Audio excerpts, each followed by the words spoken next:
नमस्कार, स्वागत है आपका आरपीडी न्यूज राजस्थान पंचायती दुनिया में। राजस्थान में 7 सीटों पर हो रहे उपचुनाव में कुछ सीटों पर मुकाबला त्रिकोणीय है। सलूंबर और 84 में बाप, कांग्रेस और भाजपा में लड़ाई है। यहां आदिवासी पार्टी की तरफ से सांसद राजकुमार रोत ने प्रचार की कमान संभाली है। एनडीटीवी से बातचीत में उन्होंने दोनों सीटों पर जीत का दावा किया है। साथ ही मंत्री बाबूलाल खराड़ी के बयान पर पलटवार भी किया है। सांसद राजकुमार रोत ने कहा कि सरकार ने द्वेष भावना से काम किया है। यहाँ के युवा अगर नाराज हैं तो सरकार को कारण ढूंढना चाहिए था, लेकिन उन्होंने समाधान नहीं ढूंढना बल्कि बदले की भावना से काम किया। हमने युवाओं को संवैधानिक अधिकारों के प्रति जागरूक किया। भाजपा के नेता इसे बरगलाना कहते हैं। युवाओं ने भाजपा और कांग्रेस का झूठ समझ लिया।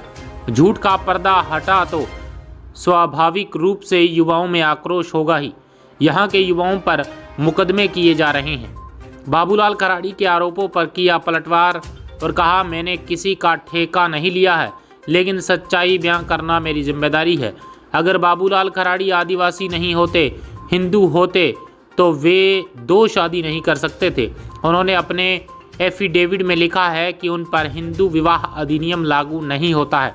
गौरतलब है कि मंत्री बाबूलाल खराड़ी ने रविवार को कहा था कि आदिवासी हिंदू है या नहीं, यह कौन तय करेगा। रोत ने आदिवासियों का ठेका नहीं ले रखा। लोकसभा चुनाव में कांग्रेस के समर्थन पर राजकुमार रोत ने कहा, मेरी जीत के मार्जिन में कांग्रेस की भूमिका जरूर है, लेकिन कांग्रेस के समर्थन के बिना नहीं जीतते, यह कहना गलत है। आपको कांग्रेस के नेता को भाजपा में ले जाकर चुनाव लड़ाने की जरूरत क्यों पड़ी, यह उनका डर था।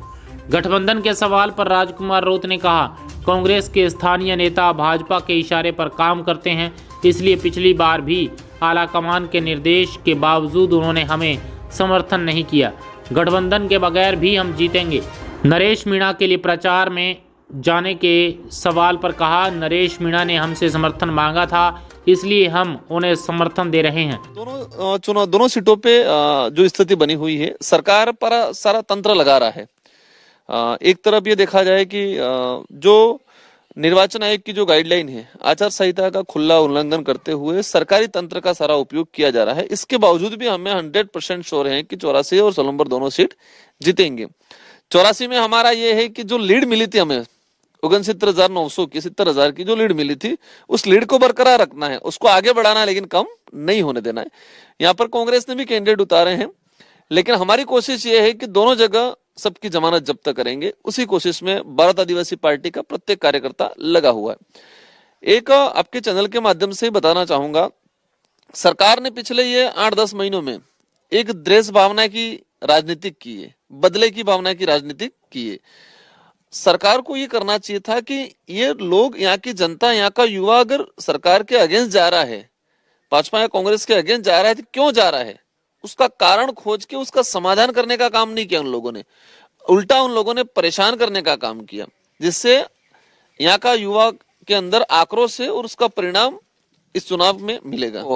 उनका जो कहना है कि बरगलाना या भड़काना, एक चीज हमने क्या किया कि यहाँ के जो संवैधानिक अधिकार हैं, जिसपे कांग्रेस बीजेपी ने पर्दा डाल रखा था, जो यहाँ के पढ़े लिखे लोगों को जानकारी में नहीं था, यहाँ का पढ़ा लिखा युवा समझदार हुआ, बीए बीएड किया, नर्सिंग किया, डिग्रियां की, वो युवा समझने लगा कि हमारे संवैधानिक अधिकार ये हैं, हमारे मूलभूत सुविधा यहाँ पर डेवलप ये होना चाहिए था। यहाँ का युवा निकल के सीकर, करौली, सवाई माधोपुर, दौसा, जयपुर की तरफ गया, वहां का डेवलप, यहाँ का डेवलप देखा, तो यहाँ के युवाओं को समझ में आया कि कांग्रेस और बीजेपी ने बारी बारी से हमारे साथ सिर पर कुठाराघात किया है। उन्होंने झूठ का पर्दा जो डाल रखा था, उस पर्दे को हटाने का काम किया हमने, और झूठ का पर्दा जब हटता है तो युवाओं के अंदर स्वाभाविक आक्रोश आता है।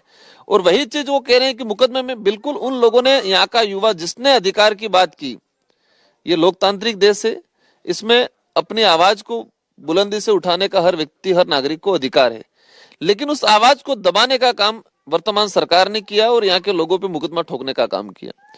यहाँ के युवाओं में एक ही चीज है, और हमारे अंदर भी यही है, कि इस इलाके का विशेषकर क्रांतिकारी लोग रहे हुए, राणा पूजा से लगा के टाटिया बिल से लगा के कालीबाई तक, ये लोग अंग्रेजों से नहीं डरे, अपनी जान गंवाने से नहीं डरे थे।